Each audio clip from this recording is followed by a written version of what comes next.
and subscribe, like and subscribe.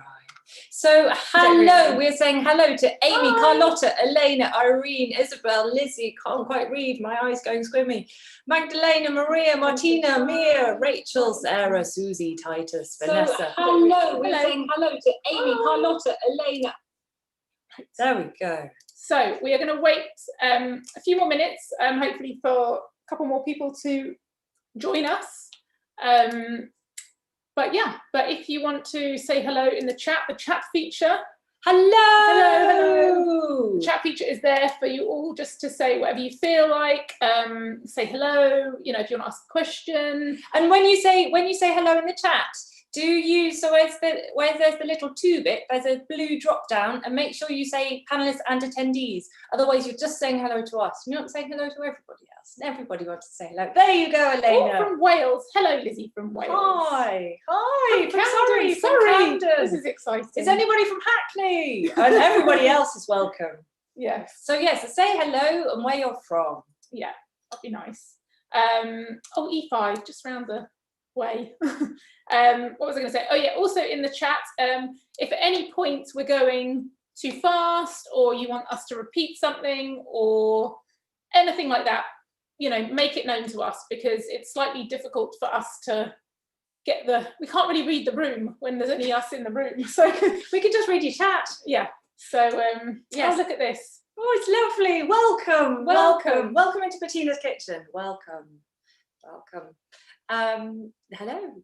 We've risk assessed ourselves as well. This is a legally COVID compliant situation as well. If anybody is if you have work to do that you're not able to do in separate places, you are allowed to come together. And so we have both agreed to come together, and we're not coughing on each other, and we're washing hands, and so we're doing all that sensibly. Yes. So there you go. It's the sensible moment. Hello, welcome. So there are 19 participants. We're expecting a few more, so just carry on. Oh, we've got a Q&A as well already. Hi, Sarah. Brilliant. So it's probably easiest as we're going along. If you've got any questions or any comments, just pop them in the chat, and then we'll carry on reading that as it comes through. Live streaming this. Yes. You feel live? We know what we're doing. Yeah. Oh, that's okay. That's fine. Oh no, Sarah, it's fine. We can say it again in a question and an answer too. So we might wait just 2 more minutes if anybody else is going to show up, so that we can start then. So so this would be a good moment if you should have all had an email saying what it is that you're going to need if you want to make the recipes going along with us. So now is a great moment to have a look, check that list, make sure you've got all your stuff ready. Cup of tea, glass of water. So you might get a glass of water. Sure. Thanks. Thanks. What else was I going to say? I was also going to say, back on screen, don't feel like you have to make everything like now. Obviously, this is being live streamed on YouTube, so you'll always be able to come back and watch it. And it might actually, if you might feel more comfortable just watching what we're doing, and then doing it, at your own leisure, basically. So Mia has said any beeswax alternative. So yes. So this is an important point. So beeswax is obviously not vegan. So if you wanted a vegan alternative, and we apologise to anybody that we've given a pack out to that we've included beeswax and we didn't know you were vegan. So Candelilla wax is the kind of, best place to source soy wax. I don't know. And I'm not sure if soy wax might not work for what we're making.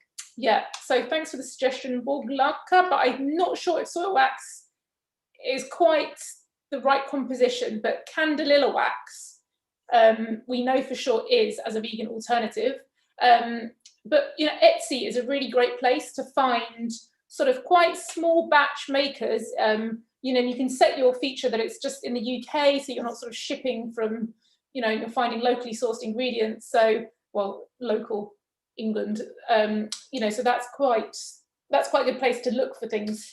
to source. So you can try sourcing soy wax if you want to look for that as well. The ingredients that we're using, so if you go to our website, which is plasticfreehackney.com, there is a little tab on it for recipes, and on the recipes booklet on the back page there's a chart which has got all the ingredients and local shops in Hackney where you can find them, and also the costings. Now these costings were done last year, so they could conceivably have gone up a little bit, but they are pretty much round the mark.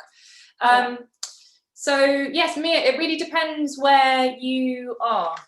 So that lots of our suggestions for where to get things is kind of Hackney based, but health food shops are generally very good.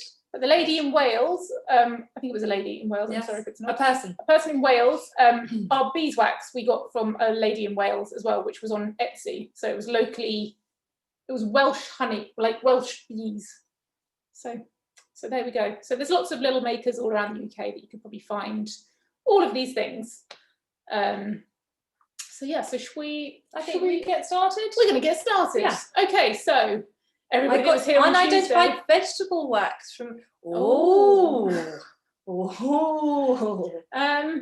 Interesting. What consistency is it? Is it hard or is it soft? So I'll just. Yeah, let us know, Lizzie. That's interesting. So these are the. Oh, it's not going to work. Little nuggets. Little nuggets sound promising. Lifting. Let me tilt. So those are the. There you go. Beeswax nuggets that the Candelilla nuggets look like as well. So here's hoping that the unidentified vegetable wax is the same. Okay, but we will get back to that. So we're going to start. So Tuesday, people, it's kind of a rerun, but we've got a slideshow this time. So yeah, we've got a slide. Yeah. So fingers crossed. But again, if we go too fast, we go too slow, just let us know, and we can repeat stuff at any point. So let me get sharing window. Oh, stop. Sorry. This bit is always clunky on Zoom. Yeah, I don't know. especially with my chat. So come on. Here we go. So we are Plastic Free Hackney. So we are a campaigning group working locally in Hackney and obviously beyond to look. We started off kind of with the mission of reducing plastic, but it's generally that I think we have a further reach of just trying to come up with, or not even come up with, but teach people and make available simple, low-cost solutions to more sustainable choices that you can make in life without any of it being in the kind of shiny lifestyle thing. Yeah. Don't like the shiny lifestyle. We're not really shiny lifestyle people. So there we are. There we are, looking decidedly unshiny. Unshiny, but quite white teeth. Quite teethy. Yeah, there you go. And that was, we do quite a lot of work with Hackney Council, and that was an event at something that they were running. It was Sustainability Day? Yeah, there's a Sustainability Awareness Day that they run usually every year, which we attend and get very cold, but it's brilliant to get to talk to lots and lots of people about sort of things that you can see on the table, sort of alternatives, plastic alternatives, things like that. And yeah, it's nice to chat to the people. We also run monthly litter picks. We're not doing one in November, but we will be back in December. I think we will be back in December. There's no reason not to. Everybody will like it. Will be the day after Boxing Day, so we're hoping that everybody will feel ready to leave their houses. Come on and get the rubbish. So we run a litter pick, which it starts at 10 a.m. So it's always the last Sunday of the month, and it's outside the Princess of Wales pub, which is up by the Lee Bridge roundabout. And so this was one of our early litter picks, and we had a great person called Martin with a boat who came along, and 2 hours later it looked like that. But it was very pleasing. But that is just a fraction of what happened that day. You know, I think we had 80 volunteers out for 2 hours, and you know, we collect up to 150 kilograms of rubbish. I think that one we collected almost a ton. Did we? That was one of our early ones where the canal had been neglected for a good few. Nobody had really been litter picking. So that was a big one, but now it's slightly more manageable. But yeah, that's obviously pre-COVID days. Now everybody does that far away, probably smiling with masks on. And this is we've been doing some work with a community group called Clapton Commons up in Upper Clapton, who've just recently opened a really amazing new community space called Liberty Hall. So if you're in Hackney, that's definitely worth going to. Yeah, and I think that will be our new hub once we're back to normal. So we'll do our workshops and things from there as much as possible in future as well, because it's a brilliant space and they're a brilliant group. And yeah. It's also where a group called Made in Hackney are based, where they do lots of community cooking. So this is another event with more awareness. And this is what a workshop looks like in person. So this is basically what you're going to be doing at home. It's like a science class. Yes. Without the lab coats and a bit more winging it. But a lot of the facts. Yeah. A lot of the facts. Oh yeah, we've got all the facts. And so this is obviously making toiletries, and there is somebody very pleased with their scrub at the end of a session. So yeah, there's more litter pickers, and we are now going to show you this short film by Friends of the Earth, which really expresses the problems of plastic from the very moment that it is drilled out as crude oil through its production right through to waste, and why it's imperative that we stop using it. Yeah, I just want to, so I think a lot of the plastic chat now, we kind of focus on that end of life, that whole, you know, how it ends up as rubbish and how that's terrible, but I think what's less known and maybe what's been forgotten about in the conversation is that kind of the extractive issues throughout, and how it just causes so many problems from beginning to end. And so this is a really brilliant, just short, sum it all up in a brilliant little video. So over to them. Over to them. In a little over a century, plastics have transformed the way we live. From wind turbines to aircraft wings, they've helped build the modern world. Today, the latest versatile durable plastics help us to do more with less, reducing energy use, emissions and waste. And the fresh innovation and infrastructure they bring enables the creation of new jobs. But there's a problem. 40% of plastic in Europe is single-use packaging. And since the start of mass production in the 1950s, we humans have produced 8.3 billion... Oops, oh, sorry. That was just stopped mid-flow. Tons of plastic in all, weighing the same as around 80 million blue whales. And the majority has ended up in landfill, incinerated or polluting the planet. But the problem starts way before the plastic reaches our bins and rivers. Over 99% of plastics come from chemicals sourced from oil and gas production. The more plastics we make, the more oil and gas we use. So it's no surprise that many of the oil and gas companies behind the climate crisis are investing heavily in plastics production. Meanwhile, the expansion of oil and gas production has led to a dramatic fall in the cost of raw materials for plastics, and output is on the rise. Cheap fracked gas is also driving huge new investments in America and worldwide, with $164 billion funding 264 new facilities or expansion projects in the US alone. And with a wave of investment in China, Europe, and the Middle East, the global infrastructure for a new generation of production is well underway. So, is the coming increase in plastic production sustainable? And are the benefits worth the cost? There are few bigger long-term threats to our planet than greenhouse gases. These gases are already increasing global temperatures, melting ice caps, raising sea levels, and threatening coastal cities.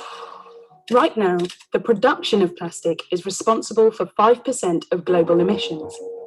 And in the years ahead, the harmful gases from plastic production are set to grow almost 300%, meaning it will soon be a bigger contributor to climate change than aviation and shipping put together. In the last decade, humans produced more disposable plastic than in the entire 20th century, and we can all see the results. Yet the leading oil and gas companies plan to increase plastic production by an extra 40%. And this is a problem for all of us. Even if we could recycle every last piece of plastic we use, the damage caused by making it can't be undone. So as well as tackling the growing crisis of plastic waste, we also need to confront what happens at the start of the plastic's life cycle. The time to act is now. Because when the world's new plastics factories become a reality, they'll threaten the future of the planet with accelerated climate change. Friends of the Earth is working to change all of this for good. Join us and be part of the solution. So that's kind of pretty sobering chat. Yes. Where is that one? I don't know that. Full screen sharing. Ding, ding, ding. There we go. So back to us. And here we are. Here we are. So here we are. So yes. So whilst these are low cost and a brilliant, reason in itself for making these products, we've kind of always got an ulterior motive, and that is fundamentally we want you to be using less plastic, less kind of products, full stop. Creating less waste at all stages. And these are just great products that show you that you don't need to rely on the supermarkets. You don't need to rely on the sort of heavily branded and marketed products to create really simple products. Most of them are fundamentally just really simple products that have just been given a shiny spin, have been, the sort of natural side of it has been taken out of it, replaced with synthetics, and just marked up by hundreds of percent. And we kind of believe there's something slightly magical about them. Yeah. And when you start making them, you're like, yeah, it's not really that magical. It's pretty easy. It's really satisfying. Yeah, very satisfying. So as we're going along, if you do the social media thing, it would be brilliant if you could take some photos of what you're doing and where you're making it, because obviously we can't see you. And so if you're able to do it with the hashtag plastic-free Hackney, hashtag make your own, that'd be great. We do Instagram and Twitter and Facebook, and that's kind of it. All the things. Well, I think, and that's not all the things anymore. No, the young people use different things. We use the old people, older, the older people of things. Yes, so the first thing that I'm just going to stop the slideshow for a minute, because quite weirdly, when we're on the slideshow, we cannot see if there is any chat. So stop my share and see, is there any chat? How's everybody doing? Your volume's gone down. Did you How hear is it? How is it? Do you want us to be louder? Or was that just on the video? It's better now. Okay. That video is... It's okay. It's okay. Could you hear the video, or was it too quiet? We can always share a link for the video. We can share a link for the video. Okay. Well, without further ado. Okay. Further ado. Okay, brilliant. All right, so we're going to move on to deodorant. Lift the arms and the gesture of deodorant. Why not? Excellent. So the equipment that you're going to need are some weighing scales, a bowl, tablespoon, saucepan, and a jam jar. So let me get that list up for you. Yeah.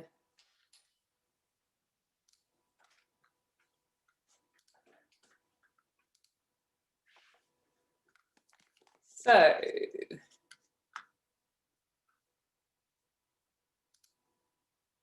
weighing scales, bowl, tablespoon, saucepan, jam jar.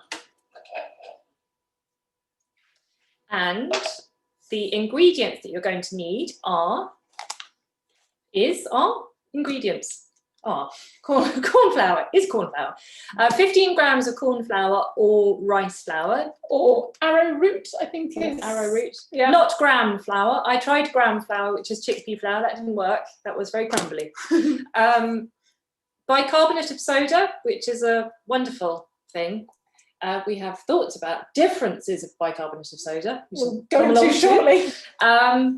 Coconut oil. Now, if you received a pack of ingredients, you will have got a thing of coconut oil. Now, you're going to use your coconut oil again, so don't go crazy now. Don't use it all. And if you've got them, some essential oils. So, stop share and see how the chat is. What equipment you need? Yes, weighing scales, bowl, tablespoon, saucepan, jam jar. Saucepan? Saucepan. Saucepan for the coconut oil. I think we're all right with this one. We should mix it. Yeah. Why have I got a saucepan then? Do you know? Possibly. Oh, actually, it might be quite No, good to no, melt it's for the it. coconut oil. So your coconut oil is probably, so when you get it, it comes in a jar. And what you want to do is you want to, first of all, and in fact, you can use all of your coconut oil now to scoop out and put in your saucepan on a low heat. Because what it's going to do is it's going to turn it from being a solid to a liquid. But you're not going to use all of the coconut oil in this recipe. You can also put it in the microwave. You can put it in the microwave. So has everybody got that? Give us a say no if you need me to repeat any of that. Hi Astrid. That's okay. Welcome. We're just starting making deodorant. So all of the recipes that we're making are on the website. So if you go to plasticfreehackney.com, and there's a little tab at the top, and one of them says for recipes, and this is the Toiletries recipe. If you go to the Toiletries recipe booklet, it's got all the instructions for what we're doing now. So your equipment is a bowl, tablespoon, saucepan, and a jam jar. Your ingredients are, so you're currently melting your you'll have 3 tablespoons of coconut oil because you've got 2 for something else. But if you're using ingredients from home, then you're just melting. Well, you could still do 3 to be honest, because you'll need it later anyway. It smells nice too. It's really nice. Okay, so then we've already put it in the bowl, but in the bowl there is 15 grams of bicarbonate of soda, which is equal to 1 tablespoon. So if you've got a tablespoon, if you want to do it grammy, either way. So that's your first ingredient. Now, the bit about the 2 bicarbs. So I think I used to make my deodorant out of just cooking bicarb. And then I decided, why am I doing that? Because I'm not eating it. I'm going to start using it with dry pack bicarb, which is what I use all my sort of cleaning products with. So I thought, okay, I'm going to start using this instead. And it was fine. But recently I realized, big teaspoon, tablespoon. What I've noticed that I feel like I'm shedding bicarb as I walk. I feel like this is sort of slightly bigger in the granules. Like this, the cooking bicarb is much finer than cleaning bicarb. So I think I'm going to revert back to using cooking bicarb in my deodorant recipe. So everybody that's received a pack has got cooking bicarb, and you'll see that it's quite fine. And if you do have a box of this, or you know what that's like, it's just much coarser. And I do feel like it's sort of snowing wherever I go. When you lift your arms. Yeah. Arms down. Not from dandruff, but so that's just a tickle in the throat, nothing. It's not nothing dry. serious. It wasn't dry. It wasn't dry. It was a moist cough from over here. So I'm just going to put up the link to Dry Pack. So Dry Pack is the green box here that Bettina was talking about. Ooh, there you go. Dry Pack, DP. They make a whole host of almost entirely packaged in cardboard products that are brilliant for masses of household cleaning. And so we did lots of using Dry Pack stuff on Tuesday night, but they've got loads and loads of tips on their website. So it's well worth going to have a look. And it's all very low cost. Low cost, plastic free, readily available, mostly in hardware shops. Yeah. So next up, we're going to use, we're going to add to the bowl a tablespoon of corn flour, or this is kind of any starchy flour. So this is kind of, but not wheat flour. Yeah, you don't want that. That's gonna cause problems in the sweat department. Be gluey. Yeah. glue the pitch. No. So I guess a bit to explain. So bicarb has kind of deodorizing properties. So that's the sort of deodorizing property of your deodorant. Your starchy corn flour is your absorbent element. So that's what that is. And next up, we're going to have our sort of emulsifying part of it. I guess the sort of Bonding. the carrier oil. So the how that you can, what can you use instead of coconut oil? An oil that is solid at room temperature. But I guess yes, because otherwise it'd be dribbly. But not something. I don't know. What is a good alternative to anybody? Does anybody else have a good idea about what Maria could use instead of coconut oil? She's saying shea butter. Well, funny you say that about shea butter. Yes, actually, you could. And she might. And you say that. Here is a jar of shea butter. So I actually, once I started using this for a while, I decided to get a bit creative. And I happened to have, I think, weirdly, a small pot that had precisely like 15 grams of shea butter in it. And I thought, I didn't really know what to do with it. And so I thought, I'm going to add it to my deodorant mix. And I did. And it was very nice. It gave my deodorant a luxurious feel. So if you're looking for a more luxurious fit. If you're going for the upper end of the homemade deodorant market, how much corn flour? The same amount. So 15 grams of corn flour, 15 grams of bicarb, and a tablespoon of coconut oil, which actually a tablespoon is also 15 grams. So you're doing equal parts of corn flour, bicarbonate of soda, and coconut oil. So that's 15 grams of each of them. And then you end up with quite a runny sort of mixture, but that will harden up as the coconut oil cools down. That will harden up.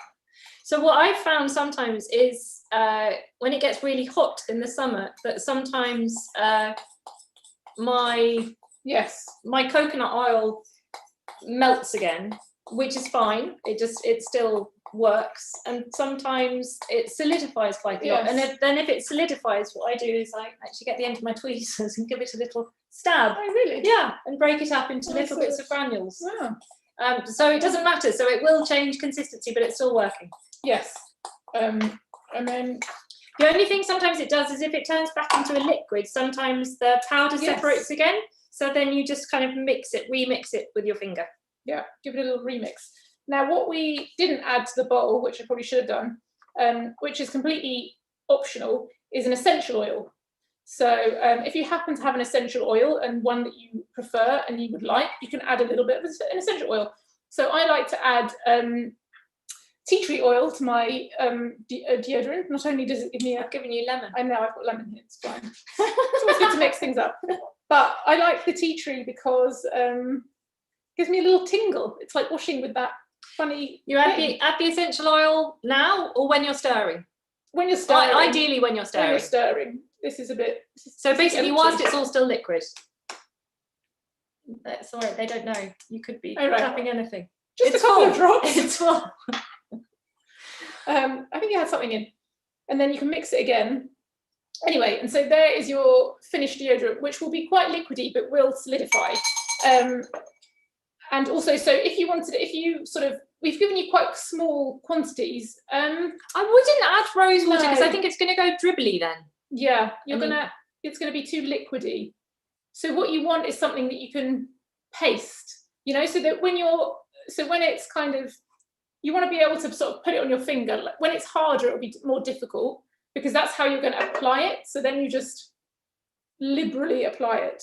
Like so. And so it is, it's a deodorant, not an antiperspirant. So you do still sweat, but the sweat doesn't smell. And it really doesn't smell. I think when I transferred from being a commercial deodorant to a homemade deodorant, I think I went through a few months, maybe a month, 2 months of being a little bit sweatier. This is intimate knowledge. But it was fine. And then I think actually just sort of sweat generally settled down altogether. So I think I sweat less now. But so you do still sweat, but it doesn't smell. Yeah. And then if you did want to add sort of shea butter or something, like that's the kind of thing you can add. You can add things that solidify at room temperature. So then you would just have to melt this. So about a tablespoon of this as well. And then melt it into the mix. And then that will give you more. Also, we've given you sort of quite small quantities of ingredients, mainly because well, if you try it and you don't like it, then that's a waste. So obviously, feel free to like double up. So it's like you know, as long as you're doing the same sort of ratios, then it's fine to double up. It's 1 to 1 to 1. Yeah, and with some oils. Essential oils are kind of, it's really to taste. Don't taste it, but to taste. You know, it kind of less is more with essential oils. I find they're quite overpowering. You sort of think, oh, what? Also, actually, the coconut smell is really nice. Yeah. Coconut pit is good. Yeah. I added some food colouring for amusement, which was. Was it amusing? It was amusing. I just wanted to know. It was. I think I'd seen recently somebody had dyed their armpit hair a variety of rainbow colours, and I was like, wow. I feel quite inspired by that, so I might do a colourful deodorant. Yeah. And lockdown. This is the perfect opportunity to try new things like this. Indeed, both for the sweat and for the rainbow armpit hair. But yes, so that adding of food colouring just then meant it's fine now, but for the first couple of times it looked a little bit like maybe I had a disease on my armpit and there was something a bit pink happening. Not so much. I'm adding pink food colouring to yours, and I would like to know what happened. Yes. Why not? Definitely easier to add it whilst it's still a liquid. Yeah. And yeah, this is the perfect time to be trying out these things when you're not possibly having to shuffle up so close to someone next to the water cooler. Or the person that you do shuffle up to, you've had to shuffle up so close to them for so long that, really. All hygiene's out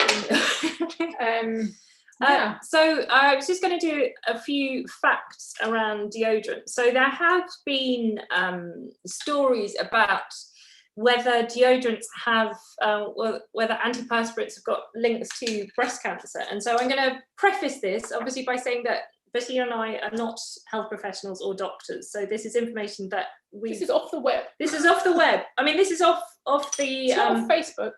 It's off www.cancer.gov/about cancer. So it's not off somebody's who's just made it up in their shed. So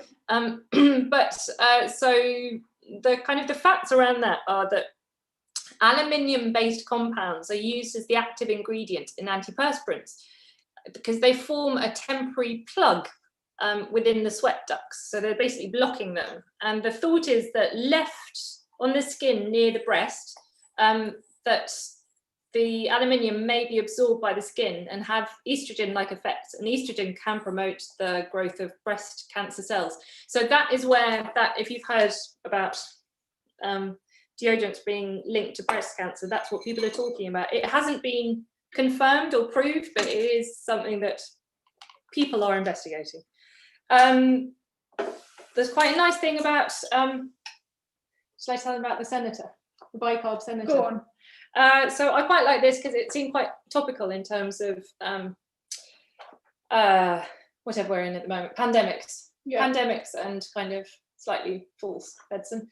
That in 1919, a US senator declares that bicarbonate of soda could cure the Spanish flu. In the midst of the debate on January 26, 1919, Senator Overman interrupted the discussion to announce the discovery of a cure. I want to say, for the benefit of those who are making this investigation, that I was told by a judge of a superior court that they have discovered a remedy for this disease. The purported cure implied a critique of modern science and an appreciation for the simple wisdom of simple people. They say that common baking soda will cure the disease, that they have cured it, that they have no deaths up there at all. They use common baking soda, which cures the disease. So it kind of, was a little bit Trumpy. I kind of liked it for its baking soda-ness, but I like baking soda. So your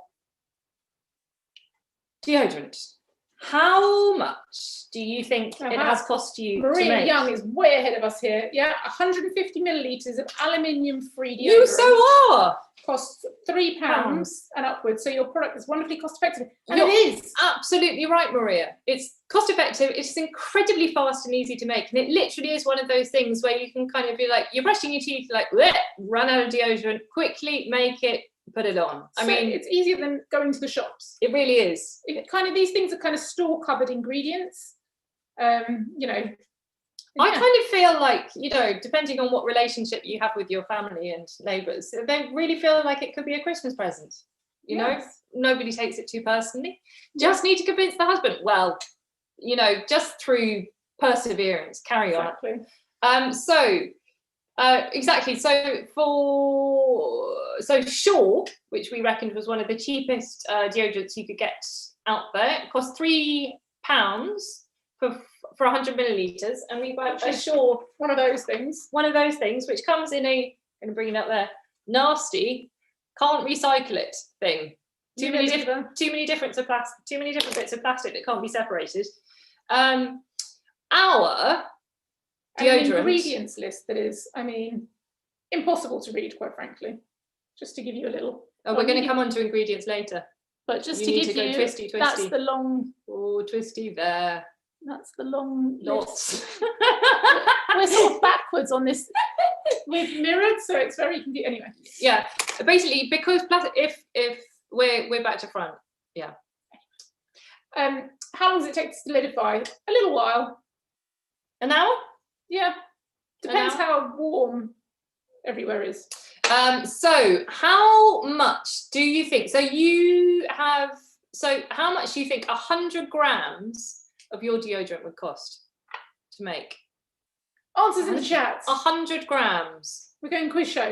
So if you're thinking Shaw costs £3, how much do you think 100 grams would cost? 75p, Amy, thank you. 50p. Maria's going for 50, going higher or lower. Magdalena's going for 80. Astrid's gone for 80. Sarah's gone for £1.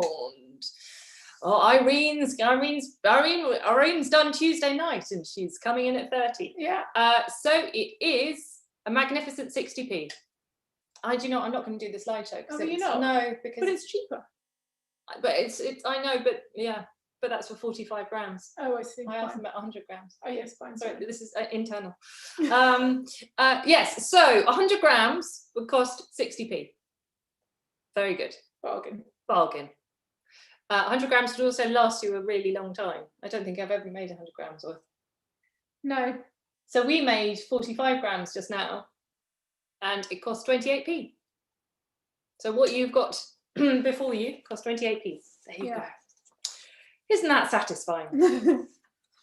Right, so our next recipe that we're going to do is ready. Is everybody ready? Are you ready? Give us a thumbs up or a whoa, slow down. Yes, I'm getting a lot of yeses. Are there any no's? Give me a no if you want anything repeated. No, no, no's. No, no's, no's. Okay, excellent. So, next in this slick operation that we are going to make lip balm. So, and if anybody has ever done a slick Zoom presentation, oh, please help. Because we can't work out how to keep the chat at the same time as the slide. You know, like that bit, we shouldn't be seen. But I feel that's a Zoom problem. Anyway, it's a problem. There you go. It's not your problem. It's our problem.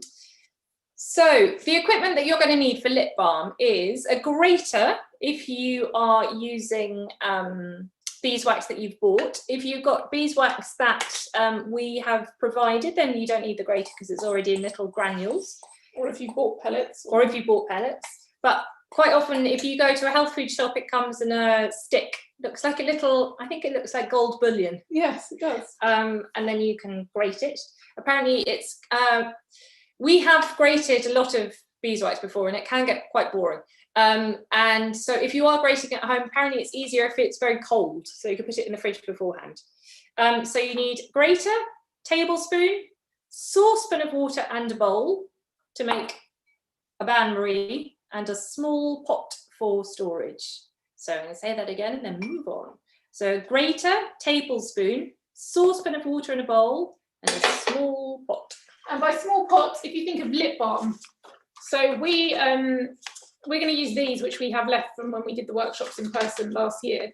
But just something little that's quite good. One is a little. In the olden days, there were film canisters. Film canisters are very good. It's not helpful. Well, I'm telling people about antiquated technology. Back when I was a girl, we used to have these things. Yeah, people don't have them anymore. Just a shallow pot. A shallow pot. Don't worry about the film.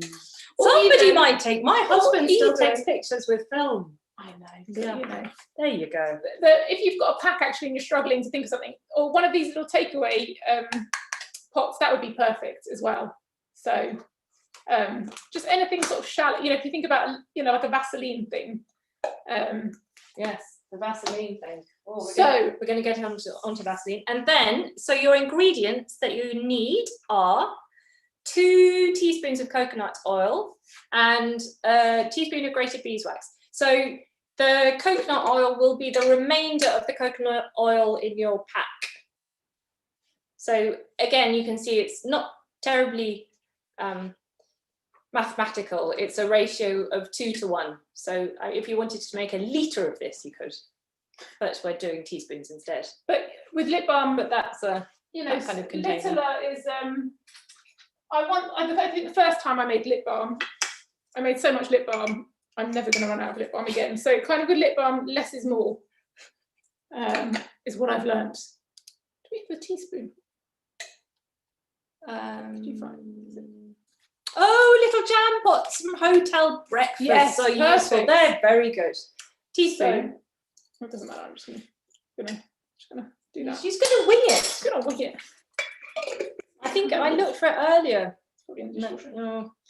Anyway, so what you're going to do, and this might take a little while, so we're going The to. amount of beeswax. Okay, so 1 teaspoon of beeswax, 2 teaspoons of coconut oil. So has everybody got that? Are you there? Okay, so Great. what you're going to do is then create a bain-marie, which is basically putting a bowl inside a thing of water, hot water. I guess you could microwave it as well, maybe. You can microwave. We have written down a microwave method. Oh, okay. So the microwave method is in a mixing jug, add the coconut oil to the grated beeswax and heat until both ingredients have melted into a pourable liquid. So it doesn't say how long. I think it's quicker. It does take quite a while, and keep an eye on it in the microwave. Things like this exploding in the microwave. No, that'd be sticky. Good. No. And so yeah, you're basically what you're wanting to do is melt the beeswax in the coconut solution. So when the whole thing is liquid, then we'll get to that bit. Yeah. How's everybody doing? For next time. Oh, amazing. Right. Okay. Whoa. We'll read that in a minute. For next time, if you're using PowerPoint, click on slideshow, set up slideshow, and then click browser. Okay. That's amazing. I'm not going to be able to understand that right now, but thank you so much, Lizzie. So for next essential oils. There are no essential oils with this. Had Recipe, two teaspoons of coconut oil and 1 teaspoon of beeswax. Yes. And you're putting them all into The same bowl. bowl. So your coconut oil and your beeswax have both gone into one bowl, which is in a saucepan of hot water. Yeah. So ratio 2 to 1. Oh, your audio's not working. Oh. Oh, what a pain. Right. Going to pop in and put. So can you? I mean, I suppose you can. I've never really added essential oils just because it's a lip. I don't know why. I have a. Because it's a bit like eating them. Yeah. Well, I guess you can eat essential oil. Yeah. Do you want to? I mean, it's up to you. I've never tried adding essential oils to the lip balm. This is something where possibly you could add the food colouring. Definitely could add the food colour better than the armpits. And I can feel actually if you've done it with the armpits, you're really compelled to do it with the lip balm. So, but again, you know, this is something you can experiment with. If you feel like you want to put essential oils in it, go for it. I cannot verify what would happen. It might be quite strong. Like I'm thinking, if I think about like tea tree oil on the skin, it's Oh, very, that would be, no, yeah, don't want to do maybe, tea but tree maybe you oil. could do something like peppermint. A very, very tiny amount of peppermint. I'm just going to slide this way and get some food colouring. Oh, right, okay, she's off. Meanwhile, I'm going to tell you about Vaseline. So I think this is a really, really nice recipe to do, even though it's hot, to do with children, because children really like lip balm. I don't know why. It's sort of like, it's affordable. They can keep it in their pocket. And I made it with my 3-year-old niece. Peppermint or vanilla essence? Yes, very nice idea. Vanilla, oh, that would be really good. That would be I don't good. have any. Oh, I do. It's not helpful. One of you has got probably a pack with my vanilla essence in it that run out. Oh, maybe you And could it's try. like an Irene, almond have oil. you got any peppermint or vanilla essence? You could have a go and see and let us know. So Vaseline. Does anybody know what Vaseline is, apart from it being lip balm? Any familiarities with Vaseline? Petroleum jelly. Or having a go with vanilla essence with my daughter. Love it. Excellent, Anne. Petroleum, exactly. So petroleum jelly is petrol. So Vaseline is used by campers when they're out and wanting to start a fire. And I did buy this for my daughter and then found out, you know, this was a while ago, found out more about it and then took it away from her. Sorry, Santa made a mistake there. It's used by campers who find it's really useful to start fires. So what you do is you get a ball of cotton wool and you put it in the Vaseline and then they pop it on their fire that they're ready to start. And then they have these little fun sparkers. And I'm going to do a fun spark because it's fun. It's also slightly blinding. And you do a whip, a little spark, and the Vaseline literally ignites the fire. It has been used by oil miners since it was discovered as a kind of by accident in 1860. And so because it's got that sort of historical legacy, sometimes it has a sort of trustworthiness. You know, it's been around for so long, it must be good, but no, it's still petrol.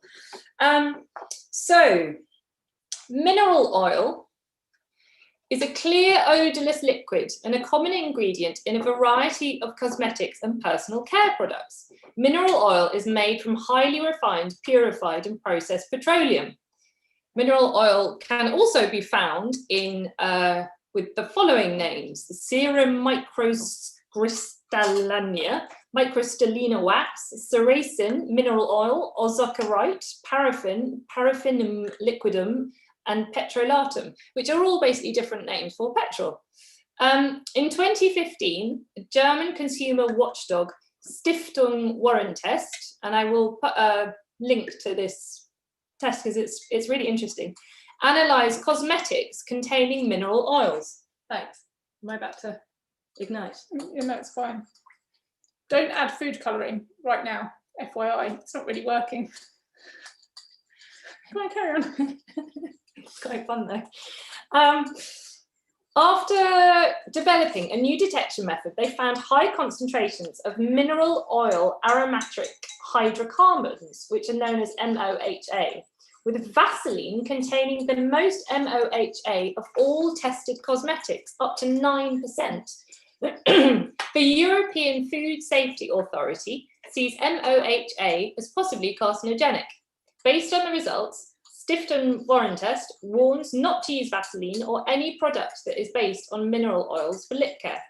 It's basically a product that you're told not to eat, but that we're putting on our mouths and, you know, obviously licking lips, and it's, you know, it's being swallowed. I then did a little interesting investigation. She went all investigative journalism. Yeah, I got very excited. Been at home too long. Thinking, okay, so, you know, everything, there are two sides to every argument, and let's, you know, have a little look. And what do other websites say about? So the German study is a very credible study. It's not again somebody in their shed. And I will, as I say, put the link up in a second. So yes, I was having a look and then seeing, so I was asking the internet whether the internet thought that mineral oils were safe to use. And I came across a website called Chemical Safety Facts. Now, Chemical Safety Facts sort of sounds quite factual. So, does mineral oil cause cancer was one of the questions it was answering.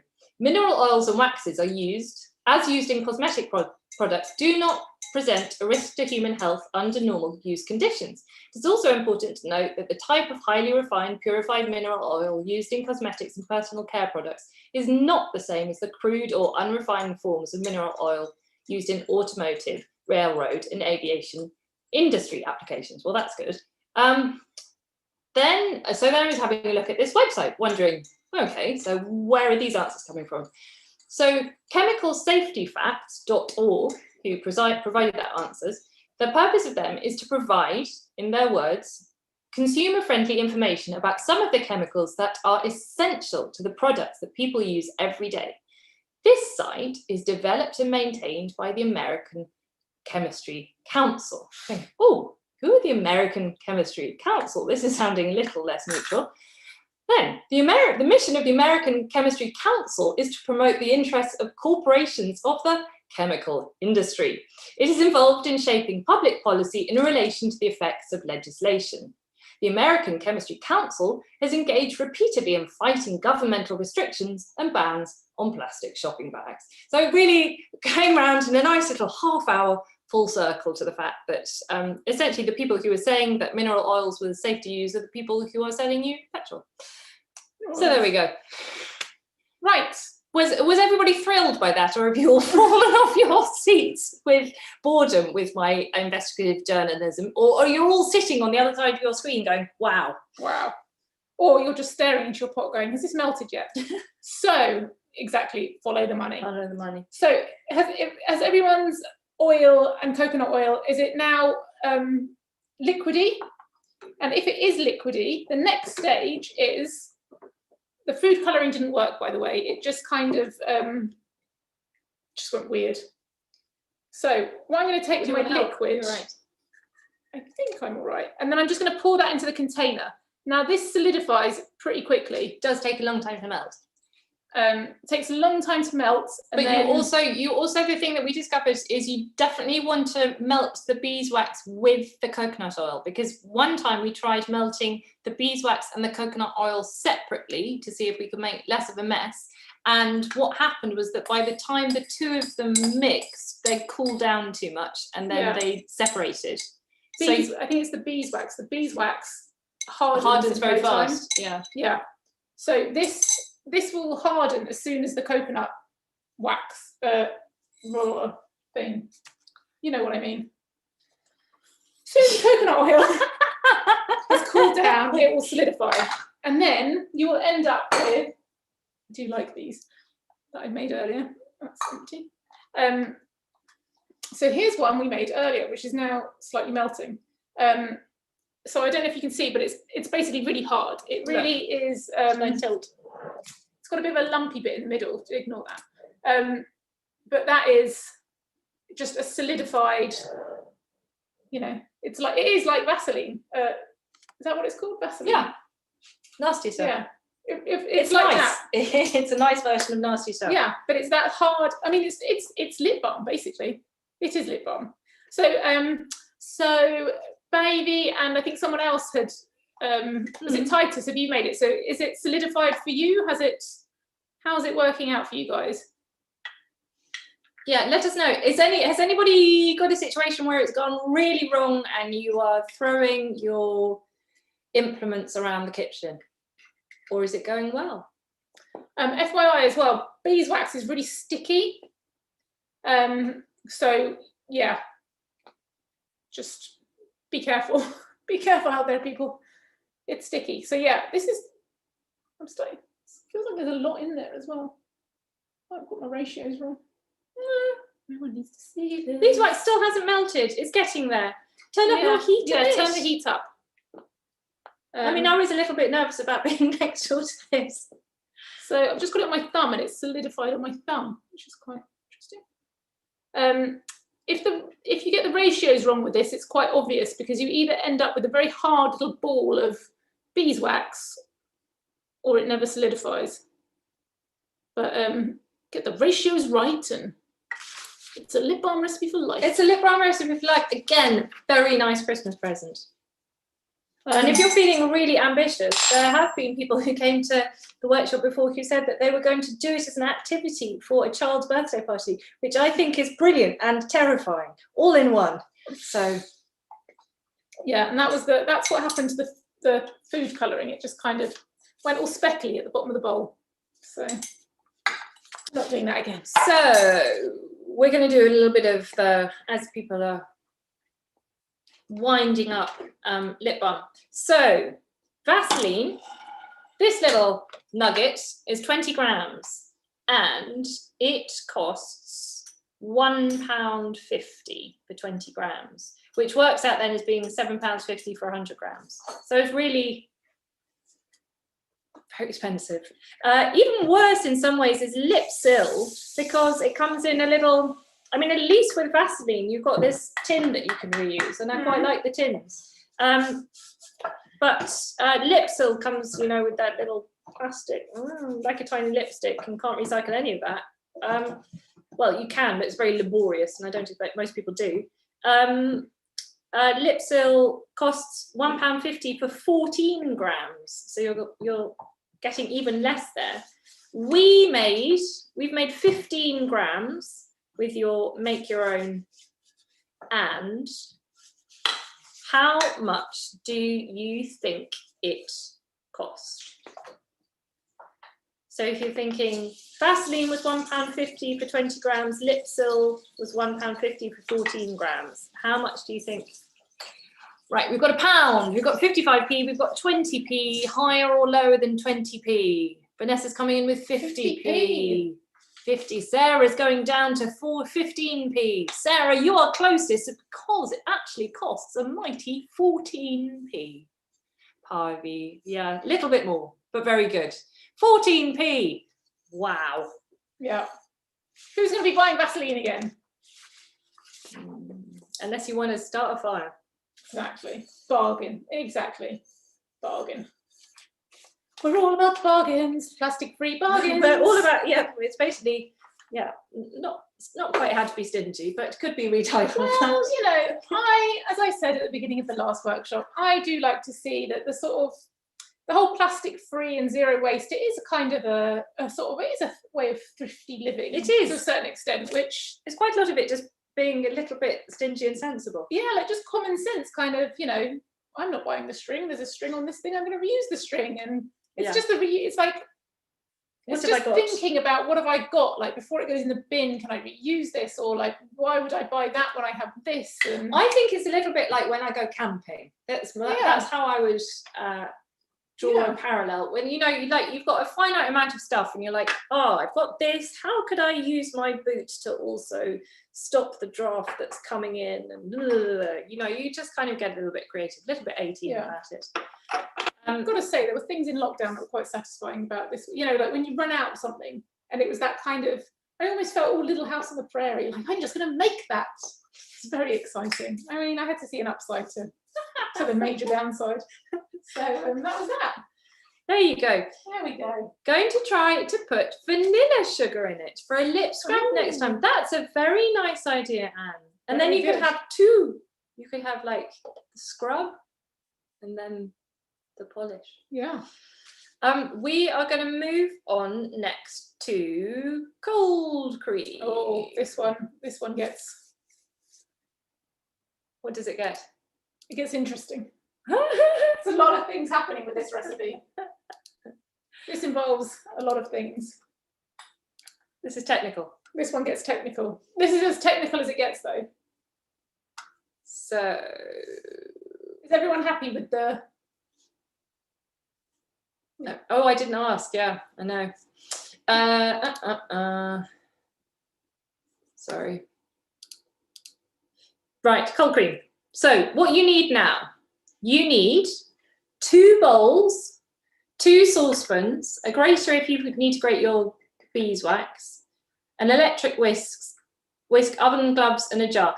Although you might also think this is possibly one that we would recommend you have a watch and then have a watch. This lovely webinar is being saved on the Delights of YouTube, so you can re-watch it. You can have all this experience again, and then follow along at your own speed. But we will do it. It involves heat and whisking, and quite a lot of excitement. But it's very good. Right, so cold cream is essentially, before we get to what it is, I'm going to carry on with your equipment and then I'm going to give you your ingredients. So 2 bowls, 2 saucepans, grater, electric whisk, oven gloves, and oven gloves, oven gloves, sleepy, oven gloves, and a jar. The ingredients that you're going to need are 60 millilitres of almond oil, or you can use olive oil. What did you find with olive oil? Olivey. It's an olivey smell. Added more of a Mediterranean. Yes. Mediterranean moment to it. 60 millilitres of almond oil. And I guess you could use other oils as well, you know, like would you use a nut oil? Well, almond oil is a nut oil. Walnut. Yeah, could. Yeah. Give it a go. I guess it depends how expensive it is. 30 millilitres of rose water. An alternative to rose water is you can use 30 millilitres of water with 10 drops of essential oil mixed in. Or just water. Or just water. Or you could try, I haven't tried it, but I'd quite like to try it with the orange blossom. Yeah, orange blossom water that you can buy as well. And 1 tablespoon of grated beeswax. So a tablespoon is how much? A tablespoon is 30. Or is it 15? I think it's 15. Yeah. So I think this is a 1 to 2 to 4 ratio. So 60 millilitres of almond oil, 30 millilitres of rose water, and 1 tablespoon of grated beeswax. So how is everybody doing with that?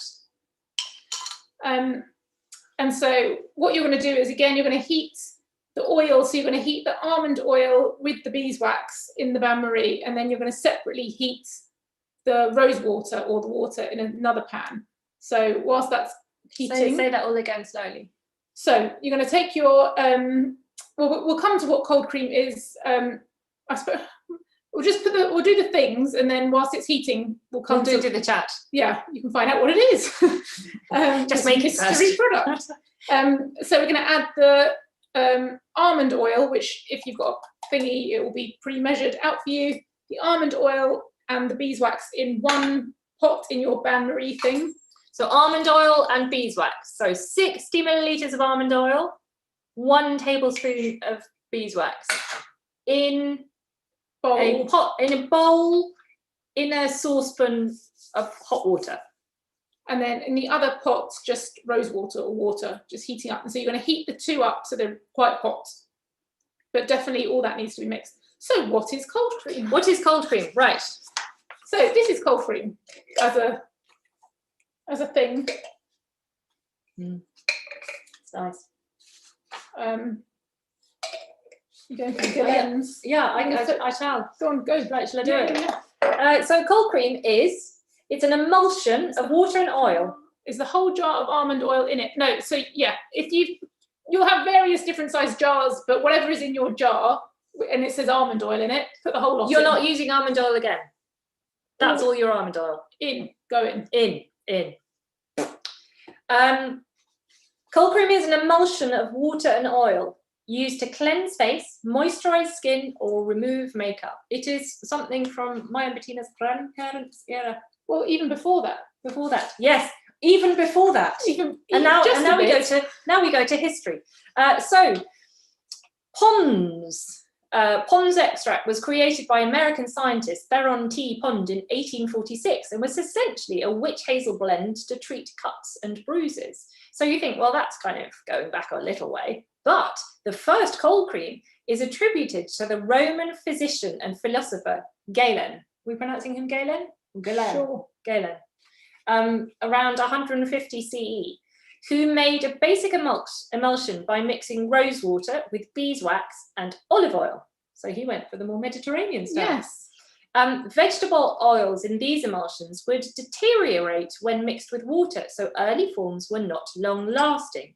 Their short shelf life meant that cold creams were purchased in small quantities, freshly made up by a local pharmacist. Lovely. I think that's lovely. It's lovely, isn't it?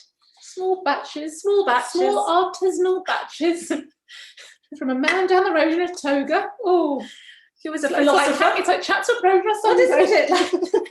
You're the philosopher making your skincare. Oh, it's lovely. It is lovely. So, yeah. How's our chat? Is our chat driving you insane, or are you enjoying our chat? How is our speed? Is our speed too fast or too slow? Let us know, because we can't see you. Everything is great. Oh, thanks.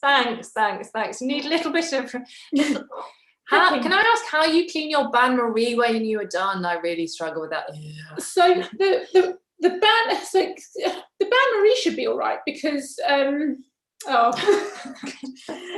bain marie should be good, because that's just got water in it, so that shouldn't be hard to clean. What might be a bit trickier is the bowl, because beeswax is a bit tricky, but if you're using a ceramic or a glass bowl, it should be a bit of a scrub, and it should really hot water, that will clean it. So I use clean fat. I use clean fat. I use clean cat food tins in boiling water. Oh wow! Nice, very good. I wonder, Maria, if your cold cream is going to smell of cat food. That would be nice. Your cat might like it. Hope not. You might make a really good cat friend. Wondering why all these strays keep following you around. Like, what? Why? Oh. But yes, the bain marie should be easy to clean, but the bowls are a bit tricky. No strays in Surrey. No, oh no. Come to dirty Hackney. There's lots of strays. It's not dirty, actually. It's lovely. It is very lovely and clean, actually.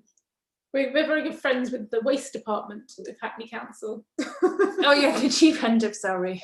Yes, the waste. If ever you're wondering about where your council tax is going, the waste team in Hackney are so committed and amazing, and generally enthused about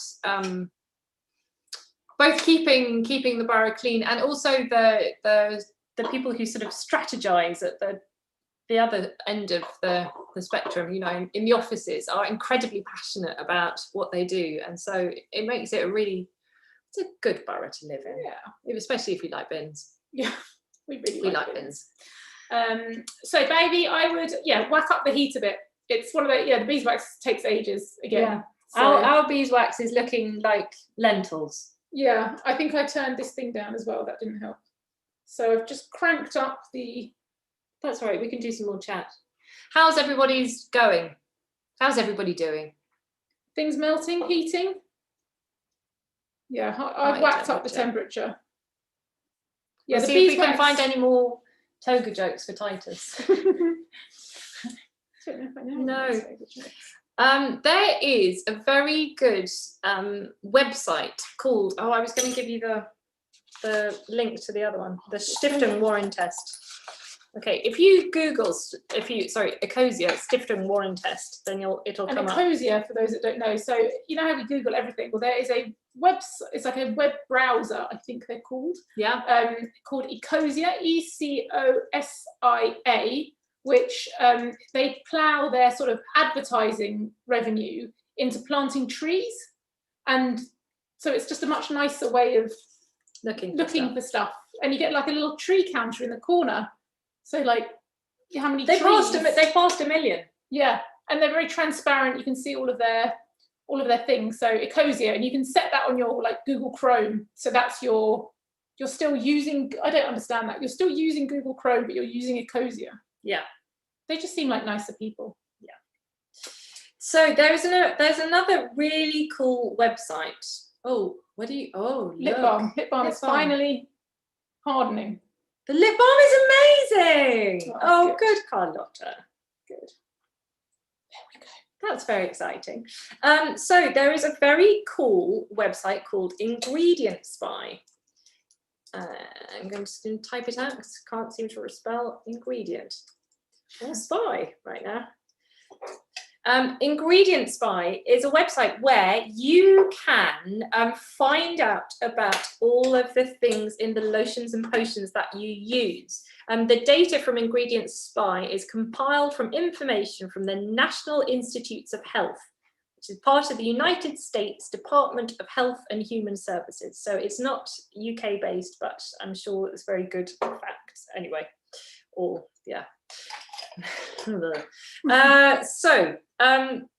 Ingredient Spy has, it's this great website, and you can either do it by plugging in the name of your face cream or your deodorant or whatever it is, or you can take a photograph of the ingredients list, you know, on the back, like for example, wherever it is there. I don't know if you can read that.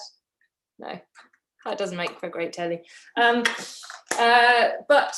They will then, the website kind of goes through and it tells you all about the different ingredients and some of the side effects that they have been known to have. For example, Nivea. See, I kind of thought of that as being, in my olden days, so, you know, Nivea soft. It's not going to be much in that. It's going to be all right. No, it's all petrol again. That's the problem these days, like, you know, petrol and their sort of derivatives are just so cheap. So that's basically, so like Pond's, you know, Pond's, I think cold cream was like Pond's cold cream, and in the 50s, you know, it's very sort of Mad Men and all women with the Pond's thing, and it's basically all these, what are they called, pharmaceutical companies, and you know, and they're all really into these petrochemicals and all this sort of stuff, and they basically just went, you know, it's like essential oils, it's like that's the modern fragrances, and they're all just now mineral oil derivatives. You know, they've taken a natural product and gone, how can I really, you know, work this in my favor on the bottom line? You know, how can I just really, you know, take this back to the bone of what it was originally, and just make as much money out of it as possible by stripping it down to just a load of fake, horrible, nasty stuff, and then just marketing the life out of it to tell you that that's the most amazing thing in the world. Also, I think it's really, really misleading. I mean, I'm sort of slightly one of those people who hopes that people just say the truth, just hope. Yeah.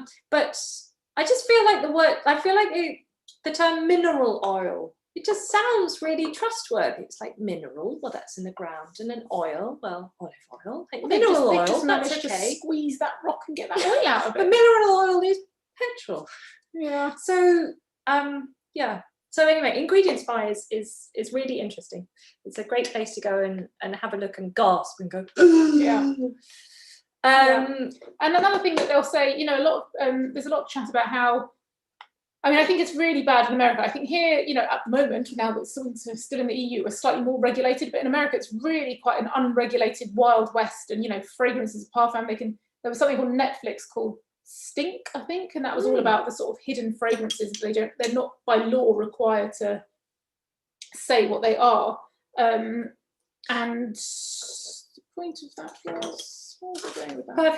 Perfumes, you know, all this sort of stuff. It's just so murky, and just that's it. The toxic load, you know. So, you know, what manufacturers are saying about their product, if there is something which is seen as kind of unsafe, they'll say, well, you know, that toxicity and that toxic load it's way below, you know, what you can be exposed to. But we live in such sort of chemically worlds now. You know, we think, okay, well, that in itself, if I was only using that one product, that would be fine. But then I wash my hair with the product, and I condition my hair, and I use the face thing, and I use the makeup, and I use this, and then I clean my home with this, and then I clean my home with that, and then I go somewhere else, and they're using this, and then I take my clothes to dry cleaners. Yeah, and it's just this toxic load that is just building and building and building and building until, you know, all of them have got safe levels of whatever it is in it, but combine them all, and it's just not. And, you know, the rise in eczema and asthma and all these kind of, you know, allergies are just on the rise. And I just think it's probably, I mean, some of it has been proven, or, you know, at least sort of, you know, strongly linked. But I just think that the more that we can reduce that kind of toxic load and that burden on ourselves and our bodies, you know, is beneficial to us, but it's also beneficial to the environment and the planet as well, by just kind of not. It's also less stuff. It's just less stuff, like not shipping the plastic from here to make the thing here, and, you know, it's just, again, it's, you know, a few things. So the almond oil, you know, big thing in metal, can be infinitely recycled. Beeswax and, you know, natural product from a local bee. And also, if you live, you know, if you live in the city, there are so many places that you can get refills. Yeah. And it's a nice, I mean, it is a slower way of shopping and getting things, but then I think when things are a little bit slower, you maybe think a bit more carefully about what it is that you're getting and why you're getting it, and if you really need it. Anyway. Yeah, I question everything I buy now, which makes life quite difficult. But then, how are you with Christmas coming up, Bettina? Nightmare. It's a nightmare as well, because for Christmas, I think, but is it last 2 or possibly 3 years, I've done a buy nothing new Christmas, which has been amazing and very easy and very straightforward. And you know, I start early and I go with, you know, it's charity shops and it's the school Christmas fair and it's eBay and all the rest of it. This year it's just very hard. Yeah. This year everyone's getting lip balm. Yeah. This year you've been really naughty and Santa is definitely not buying you anything. Oh, Anne says beeswax smells so lovely when using. There is such a nice smell in my kitchen. I have read somewhere that it is meant to help purify the air in your home. Oh, nice. Yes, I think there is. I read something like that as well. That it's got something. Yeah, I read that. Yes. Well, bees make it. It's got to be good. Yeah. Yeah. The beeswax does take a very long time to melt. What else can we talk about whilst this melts? Oh yeah, I was thinking about perfumes, because one of the things that we love talking about periods. If anybody wants to pop any period chats in the chat, we will chat and chat and chat. Yeah. But yes, the amount of perfumes that are put in period products is really disturbing. One of the things that we do is we run online workshops about. Oh, your son just fled the room. Oh, Maria, I'm sorry. Okay, I'll tell you what. I'm going to do periods really quickly, and then he could come back. But actually, I would say to Maria's son that come back anyway. Everybody can learn about periods. It's okay. It's one of the reasons you're here. There weren't periods, there wouldn't be children. Yeah. I've tried to get my boy. He's 14. That's challenging. That's challenging. Although the Women's Environmental Network, who are a brilliant organisation based in Tower Hamlets called WEN, so I'm going to type them in as well. I don't think I can speak and type at the same time. Women, they have a fabulous website with loads and loads of information about different projects that they're doing, but they do lots around plastic-free periods and period poverty. And they have recently been going into secondary schools talking to boys and girls, and they've also been going into just boys' schools talking to boys about periods. So it's for everybody. It would do them good. Yeah. My 8-year-old, and I thought I got them in early, and I thought I was like my 5-year-old and 8-year-old boy, and I was kind of like, you know, just happily chat periods with them. And you know, I thought I'd really got there. I mean, I got like a load of samples of like moon cups, different colours, and they were like, oh, our favourite one's a pink one. And I was like, yes, look at me, like winning at this whole mothering boys. And but now I don't know. Now Dominic like literally just goes all weird and leaves the room, and Dexter just goes yuck. You have to stay. Yuck. You have to stay. Yeah, I mean, no trauma there. I mean, he does tend to just hang around in the toilet with me, so maybe that is yuck. Oh, Thomas. Hello, Thomas. We'll stop talking about periods now, Thomas. You just tried the cold cream. Oh, good. Oh, so you've made it. Well done. So you've made it, and we're still melting. We're still melting. Oh God, we need to stop get talking. Our jiggle on, don't we? Stop talking and start melting. Can I dye a colour for the cold cream? Vanessa is asking. Yeah, I would maybe add the colouring in after. So once it's emulsified, then I would add the colour, because otherwise it might happen. You know, like I tried with the lip balm, and it all just kind of separated and went weird. So what we're going to try and do, what we're doing with these two things is we're going to create an emulsion. And that is fundamentally the cold cream. So we need to get them really hot, and then we're going to bring them together with violent excitement. And whisk like Billy-O, as my father would say. And then we will hopefully end up with a... So we have a good and a bad example here. Yeah, do you want to... So yeah, so this is good. That's what it You should can turn look it like. upside down. You should be able to. Look at this. Can There's a I? little Whoa! bit of melty. I'm not going to turn that upside down. That's Little a bit booby of trap. melty bit. So it looks basically like mayonnaise. And it smells lovely. Now, here's one I made earlier that went wrong. Always good to show what went wrong. So this is if it doesn't emulsify. So emulsifying is basically when the two liquids that wouldn't normally want to be together are blended together. And as you can see, it's separated into a kind of oiliness. It smells quite nice, but it's oily and waxy. And to this, again, you could add, once you start playing around and experimenting with things, then again, like you could melt some shea butter into this to make it like really sort of thick. Yeah, you can do all sorts. And then again, whilst we're sort of giving you these recipes, this is very much an entry into the world of make your own stuff. And so, we hope that these workshops give you the confidence to think next time, oh, I wonder if I can make that. And just to have a look online, and you might think, okay, I quite like this recipe, but maybe there's something else that's more exciting. How much shea butter? I would start with maybe a tablespoon and add, again, it's a bit sort of make it up, or see. I mean, I've seen a lot of whipped body butter type things online as well. So these are all things that you can go away and, just have a play around with and just see if there's any recipes out there. And we hope that these kind of, by doing this with you, that it kind of, it sort of takes away that scariness and that you can think, actually, I can give it a go. Exactly. You do something for the first time. It's like either it works perfectly or it goes a little bit wrong, but you're like, hey, you tried it. And now, 1 teaspoon. I'd go for more like a tablespoon. I'd probably go for more. Tablespoon, baby. And also, okay, Magdalena. Anne would like to know, how long do the products last?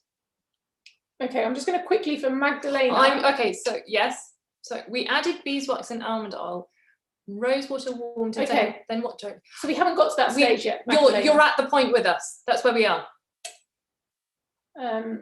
Irene, great store on Ridley Road where the raw ingredients. Oh, amazing. That's very cool. What do they sell, Irene? I'm very intrigued. What do they sell? I want to go to this store. So, Magdalena, what you can now be doing, so you've got 2 hot things. And what you're going to do is you're going to whisk them together. So if you have an electric whisk, this is when you get your electric whisk. If you don't, borrow one. So Irene, shea butter, coconut oil. Oh, amazing. That's very cool. Whereabouts is it? I'm going to go there. Right now. Okay. Thursday night. Shall I move this all out the way? Yeah, so if you want to take that one, shove that, and then we're going to have to unplug this as well. So now I'm just going to do it in there because I have it in it. So make sure we unplug the hob and not the computer. Oh, don't you go. Okay, so I'm just quickly plug in the whisk. So you've taken that. Have you? Oh no, No, I need that. Water. So this is where I feel like it. I don't know why I sort of get all stressy now. That's all right. It now gets high stakes whiskey. Do you want me to leave that on the heat, or can it go on the? It's fine. So I reckon. So if I'm moving this. So oops. I'm going to take that. Right. I feel like half of it's evaporated. So now I'm going to add the rose water to the oil mixture. I hope most of it hasn't evaporated. And then I'm going to whisk. Go.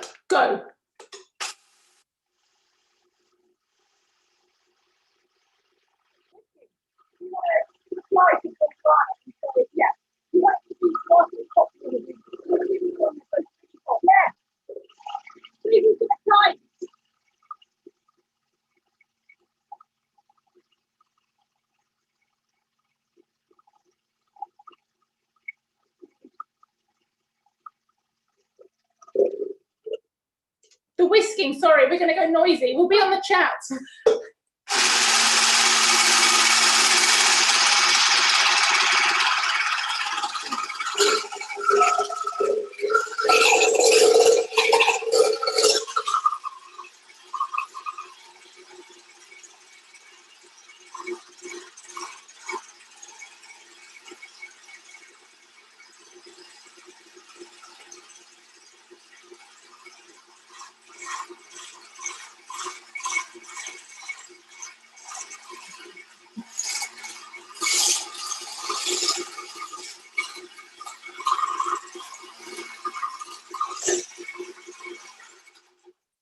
Okay, so you want to just really, really whisk it, and then it will start to solidify.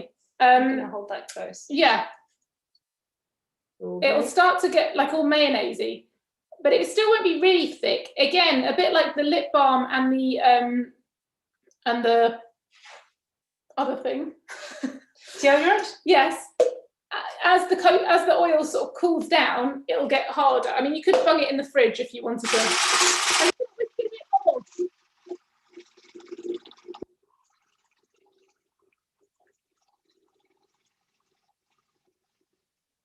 But basically, Are you here? Sorry, carry on. if they're not hot enough, like if the two aren't hot enough, they won't emulsify. So it's kind of, you know, I mean, I don't know how long they last for. I think they last as they haven't. I've never had one like I don't really know what it would look like if it expired, but they basically last until I use them up. So it's probably not even a year, but yeah, they've got quite long shelf lives. So I don't think either of them would anything in it would really go off. So I don't know if you can see kind of that. So it's now. Really must sort out our lighting.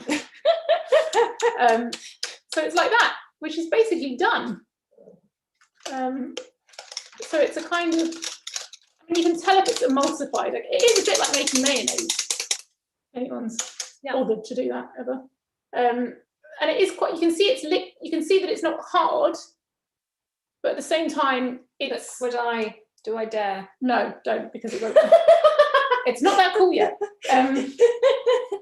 So yeah, so don't pour it on your head. Yeah, it's sort of slidey. Oh, it is sliding. No, that would be.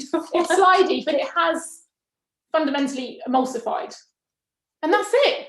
That's it. I think you should do a little sample on your hand. I'm already so oily. Okay, do a sample. Oh no, you're not allowed to touch my hand. But I'll touch that. Okay. Right. And so probably at this stage, who was it that wanted to add stuff? So yeah, now colour. you could add colour. Like again, you could add probably essential oils. So it's quite a neutral smell actually. So yeah, and then I'm just going to have to go all the way up to the shoulder. Or as my mum would say, elbows. Elbows always need moisture. Elbows, yes. Elbows always knees. need moisture. So they don't often get it. You might No. need it. So my mum doesn't like waste. She's the sort of person that like there'll be a cream in the cupboard that's been there for 20 years, but like I don't Still know. going.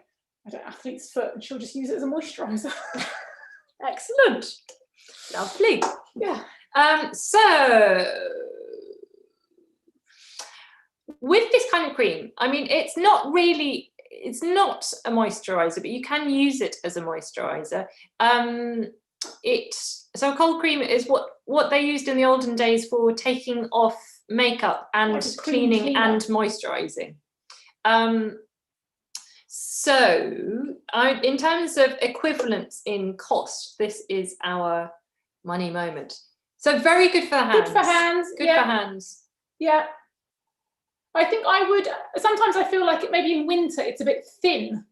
I feel like it's not thick enough sometimes. Do you? Yes. So then I think I'm going to start playing around and adding the sheer butters Add and the all sheer the butter. things. Yeah. Adding all the things. Yeah, shiny. Look how Look shiny. how I am shiny now. she's so oily. I'm like a robot. Like a shiny robot. It's good. It's good. Yeah. 30p. It's not 30p. This is the most expensive recipe that we make, and that is because it's the almond oil, isn't it? Almond oil is expensive. This is so we get this big bottle from Pax, and it's $6.99 for 750 millilitres. You can also use it for cooking and all sorts of other things. You can. So for ponds, if we're going back to ponds, ponds works out at £8 per 100 millilitres. Mm-hmm. How much do you think ours does for 100 millilitres? So you've just made 90 millilitres. If you've made it, you've made 90 millilitres. So everyone's looking about £1.50, £1, £1.20. It's good. It's very good. So it's £1.27. Very won? Nice. Just above. Who came in at £1.20? Oh, look. Amy. You are the winner, Amy. Very good. Well done. £1.20. Congratulations. Here is your prize. There you go. Did he catch it? Woohoo! Excellent. So I think, again, if you're getting brave, a lovely Christmas present. A lovely Christmas present for all the Dry family. Shall I remove this little chimple? And then, so we can. I just can't do anything now. Oh, look, I'm just so greasy. I'm just inadvertently moisturising myself. It's sliding around. Can't do it. We're tired and oily. It's very lucky you're in the safety of your own homes, away from these tired, oily women. There we go. Right. So I am now going to do something very thrilling. I'm going to launch the poll. So we've got some questionnaires. So we've got some feedback questionnaires. It'd be really helpful if you can, they're multiple choice. If you could fill them in because It's not over yet, but we just thought we'd get in there early with the polls. So if you would like to fill these in at your leisure. Fill them in as we chat away with our brilliant strangeness. What was I going to say? Is everyone happy with does everyone sort of understand the steps, or have people tried it and it's worked, or it really hasn't worked, or you feel confident to do it on your own? Yay, nay? Yay, nay. Very quiet. Take that as a yes. Is it okay? Is anyone still there? Great, Carla. Okay. That's the kind of enthusiasm we're looking for. Thank you. Thanks. Otherwise we just start, it's very odd looking at yourself in the computer screen. I honestly can't figure out what we've just done. Oh. What, as in you've done it? Carlotta, were you making it? Or just like you don't know what you've done, as in why am I here? Yes, you've done them all. Brilliant. Okay, excellent. That was a slightly nerve-wracking moment. So the last recipe that we're going to teach you is it's a very simple one, and again, a very, very nice gift. Now, we haven't given you the ingredients for this because it's just a little Brucey bonus, really. It's a Brucey bonus. But so, in fact, so I probably am not even going to bring up the ingredients because you're not going to be doing it alongside us. Am I? What do you think? You could bring it up anyway. Make a note. You could make a note. So again, so all of the recipes are on the website, which is plasticfreehackney.com. So let's go to this bit.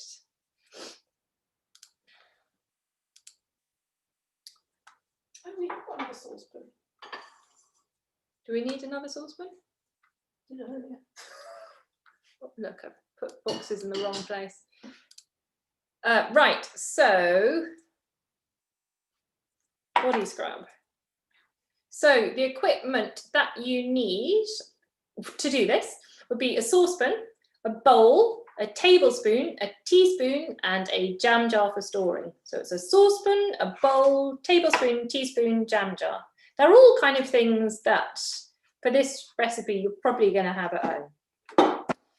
And the ingredients are 6 tablespoons of salt, 3 teaspoons of coconut oil, 1 tablespoon of dried lavender, and 10 drops of an essential oil. Essential oil really isn't essential, and but they are nice to add if you've got them.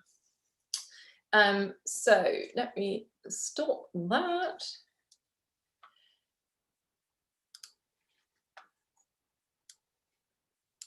Right. So Body scrubs. Salt is a nice thing to use. It's very good if you have eczema. I've got a daughter with eczema. Salty bath is nice. Also, oats in the bath are good. Oats, muslin. Used to do oats in a sock as a baby. Oh, it's great. It's slightly like giving your daughter a bath and porridge. So body scrubs are a kind of interesting one to end on because they're kind of famed in our life world for being with the plague of microbeads. So plastic microbeads.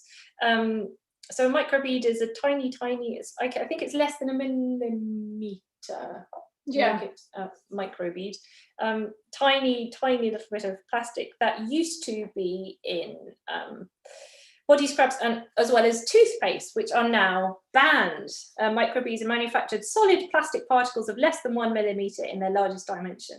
And they were banned in England, Scotland, and the rest of the UK in October 2018. But were they? Because, inevitably, the microbeads that were banned were only those in rinse-off cosmetics and personal care products. Now, when I found this out, I was really sad because I felt like microbeads was something that, we'd done with microbeads. Yeah. We worked out that was a terrible idea, no more microbeads. But actually, they are still in, to name some things, sun cream. They're in loads and loads of sun creams made by Nivea, Garnier, even Hawaiian Tropic. But what are they doing in sun cream? They bond the elements together. I have no idea how and why, but that's what they use to kind of glue. They're used in deodorants, including deodorants made by Dove and Gillette, and they are used in lipsticks. I mean, so customers who wish to avoid microbeads have to avoid cosmetics containing polyethylene, PE, polypropylene, PP, polyethylene polyethylene terephthalate. Say that one again. Terephthalates, PETs. Polymethyl methacrylate, PMMAs, or polytetrafluorophyllenes, PTFEs, and nylons. I mean, again, there's a nice website. There's a website called beatthemicrobead.org, and if you go to Beat the Microbead, yeah, I know, Hawaiian Tropic. Amy, are you feeling the grief about Hawaiian Tropic? I don't really have the Hawaiian Tropic complexion. That's never been my calling, but I know some people are sad. Beatthemicrobead.org is this great website, which is part of, what's it called? What is it called? Wave Against Plastic? Plastic Soup Federation. They are the people. Plastic Soup Federation. And they call the Plastic Soup Federation. Plastic Soup have.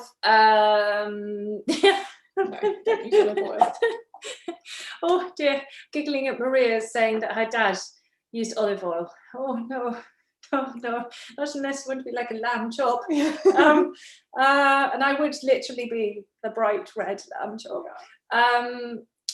Yes, so Beat the Microbead is a website that you can go to, and again, you can take a photograph of the product or that you use or look it up, and they've also got a whole range of microbead-free things like sun cream.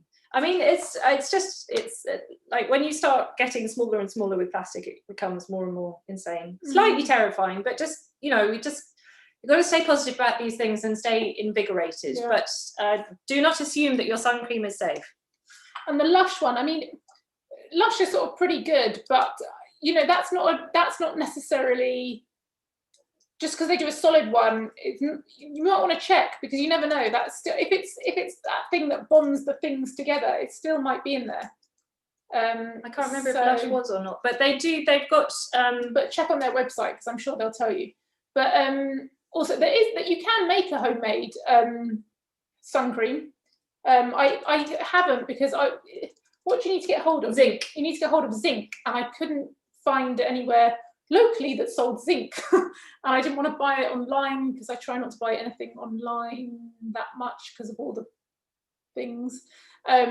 So Where could you get zinc? A zinc feels like something you could get in a very olden days chemist. yeah, The pharmacist, you could go to zinc. yeah, but yeah. So if you got a zinc, and then it's only just ratios. I bought some great sun cream from a lady. I think her company's called Sheer Butter. Yeah, she's on Broadway Market. But she does also sell online, and all her stuff comes in like little tins like this. And she was saying that she legally can't sell her sun cream. I think it was like factor 15, and that's the most that she could market it as because of, I don't know, whatever. But she said she reckoned it was much stronger, and that she used it when she was telling me she went camel trekking or something across like the desert, and everyone was using like factor whatever 50 and getting burnt, and she was using her factor 15 and she didn't get burnt. So hers was much stronger. Yeah. So you can, again, this is one of those things, have a look online, you know, if you can get all the ingredients, give it a go, and, you know, patch test. I would definitely say patch test. The thing that you will find with zinc is that it gives you a bit of a white sheen, but you could just go for the, you know, I'm a Victorian Elizabethan going for the lead white look. Yeah. You know, always do this. Thank you, Thanks Sylvia. For coming. Thank you. Is everybody, I wonder if everybody, whilst we're chattering away, is also managing to remember to do the poll, because that would be really helpful for us. And there are, in fact, 2 polls. Yeah. So there are 20 questions. And I'm just going to run through the ingredients. I can't remember who, somebody in the chat wanted to know the ingredients again. So the ingredients for the body scrub are 6 tablespoons of salt, 3 teaspoons of coconut oil, 1 tablespoon of dried lavender, 10 drops of essential oils. And again, the lavender and the essential oils, those things are kind of interchangeable. You know, you could have a play around, see whatever it is that you like the smell of. Maybe you could do rosemary and what's a good thing to go with rosemary? And lemon. Yeah, very nice. And again, you could sort of double the quantities, or, you know, if you're going to make them for Christmas presents, just make up one big batch and then just divvy them all up, or, you know, all that kind of stuff. So these are all sort of good things to play around with. I've just put our website address up there, so that because all the recipes are there. So if you don't remember what it is that we said, you can find it all there. And hashtags, if you use plastic-free Hackney or make your own, or plastic-free. Look, if I type it in, you could just copy and paste. That'd be good, wouldn't it? Yeah. There we go. We're going to type it in. So that's the ingredients for the basic ingredients for the body scrub, but it really is kind of, you know, play around, do whatever you think you know, for your own personal preference. I think, should we launch the other poll? Yes. Now, I've got again having a technical moment. So when I press end poll, do I want to press end poll, or how do I go to the next poll? Try just going to the next poll.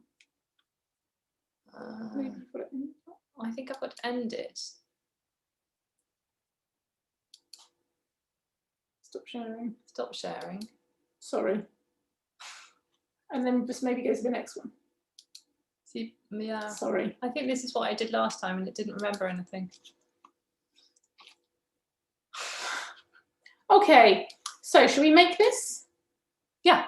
Let's make it. Would you like us? So we could either make this, or we could use the end to kind of field any of your other plastic-free questions. What do you think? Yeah, I mean, if we show you kind of what it looks like, so this is one that we've made earlier, and it basically looks like a load of salty coconut oil. Again, it's kind of, oh, you want to make it? Okay, we can make it. Okay. Thanks, Sarah. Thanks for your keenness. Okay, so we are going to get what are we getting? 6 tablespoons of salt. Do you want me to measure out? Oh, it's okay. No, we've run out of coconut oil. We haven't.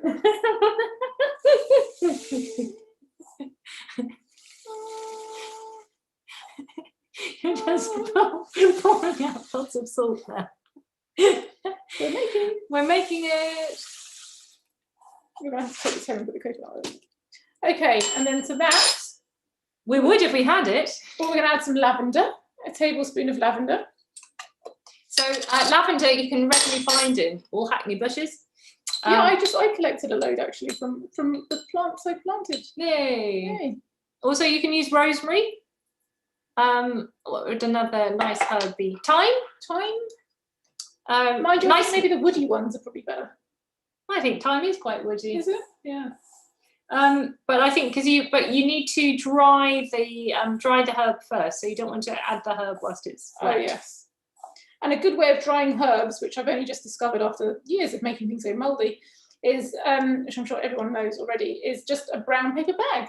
Oh. So like bay leaves, anything that you want to dry, or like mint leaves for tea or lavender, paper bag for about a week, just on the side. Nice. Dry. Very good. Yeah. Very good. Didn't know I that. freeze my mint leaves. You can do that as well. Interesting. And then you can use them for tea. So what else are we going to add to this? Then we're going to add some essential oil. Which essential oil are we going to add? What goes nicely with rosemary? Any suggestions? What essential oil would you like to add? Oh look, suddenly our light has changed and we're much brighter. There you go. Geranium, citrus. Nice. So yeah, just a few, again, drops to taste. Yeah, lavender. For the real lavender hit. Yeah, rosemary and lavender would be good. And then you get your coconut oil, which again you might want to melt a bit. Oh, patchouli, hello. Oh, exotic. Lemongrass and lavender. Exotic. Lovely. So yeah, we have run out of coconut oil. We've given it away. You have all of our coconut oil. But you basically melt it again. So you could again, just get your 3 teaspoons or whatever. Tablespoons. Tablespoons. Teaspoons. Yeah, no, you're right. Sorry. Teaspoons. Melt them. Give it a good mix with your salt scrub, and then you end up with, it's kind of a salty wet scrub. And then the thing about an exfoliator is you're supposed to do it in circular motions. Like that. Now you can. I've got so much oil on my body. She's oily and gritty now. Yeah. That's nice. You can do it with sugar, but I think salt is nicer. Yeah.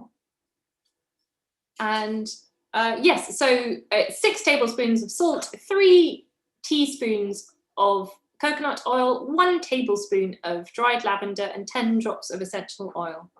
And did I say 3 teaspoons? I said 3 teaspoons of coconut oil. Shall I type it out? If it's not, again, if you start off with 3, it doesn't, you think it doesn't feel right, add a bit more. And I mean, I think a body scrub is kind of the quintessential middle-aged lady Christmas present, isn't it? Really? What are you trying to say? It is though. It's to kind of, I'm going to get my aunt body scrub. Body scrub.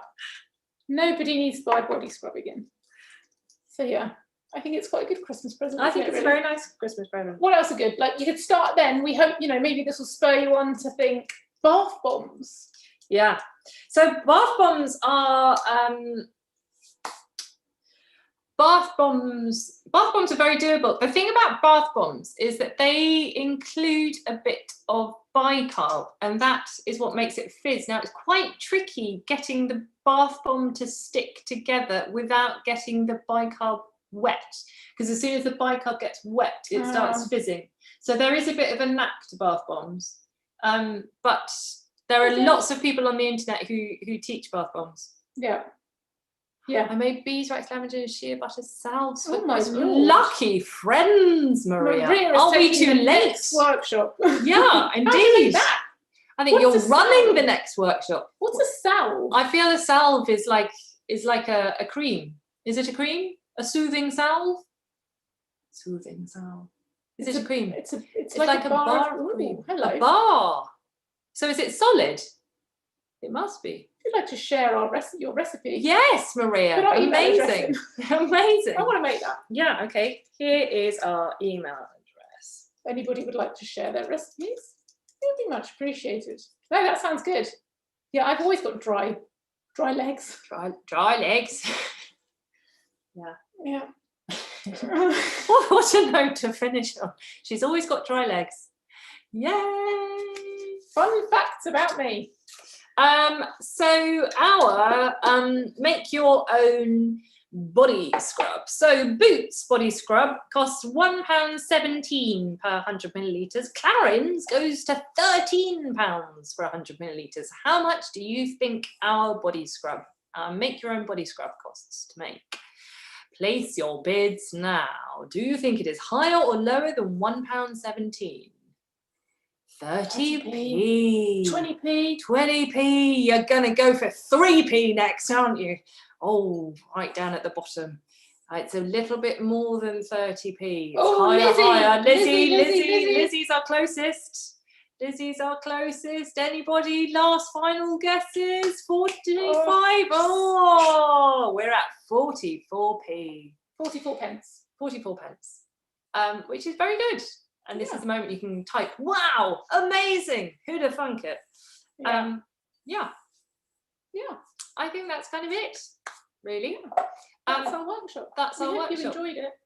Thank you very much for coming. And go forth and make lots more toiletries. And what we would really love for you to do as you leave and you're on this kind of little, oh, wasn't that fun moment, is right now take a moment to think of somebody you really want to teach this to, because we are much more likely to believe and trust the things that our friends tell us from their experiences than, you know, somebody selling a brand. Some random person on a webinar. Some random person on a webinar. So take a moment to think of who you'd like to teach it to, you know, whether it's neighbours, whether it's friends, whether it's family, whether it's your kids, and just it's a kind of nice way of debunking the kind of feeling like these are all magical, precious things that somebody has a secret because they're wearing a lab coat. But they're not really wearing a lab coat. They're just the actor on a TV programme. And they're not wearing a lab coat and they don't know what they're talking about. They don't. And the other thing is, before you go, if you've got any glowing praise that you'd like to give us, and we'll shut our eyes if you don't, that would be lovely, because then we can give it back to Hackney Council and they will know that this has been money well spent, because and then we can do another one. Hackney has funded this as part of something very snappily called European Week of Waste Reduction. EWWR for those in the bin trade. Yeah. So we hope we've reduced a bit of your waste, or help to sort of start that journey. If you've got anything you want to ask us, sort of, you know, plastic wise, zero waste wise, anything, you know, we're always available to chat online, you know, like email us or whatever. Happy to take questions and to help. You know, our aim is to make Hackney plastic free, so we're open to you know, all. But you know, Rebecca, we can. You're welcome. It's fine. You're welcome. It's fine. We're not Hackneyist. We're going to spread the love around the world. Oh, but thank you so much for all your lovely messages. It's been very nice to virtually meet you. Yes. Hope to see you all. Have to give soon. you like a kind of germy hug. And we've got to see what everybody. How would everybody like us to thank them? You've gone for a round of applause. Thank you very much. Much. Only one person wants the modern dance, thanks. We can do plastic free Peterborough. Yeah, and we can do polishing the halos, modern dance, jazz hands. Okay. Thank you very much. All right. Thank you so much. Enjoy the rest of your evening. Goodbye. Thank you. Bye. Thank you. Okay. Well done. I'll remember it.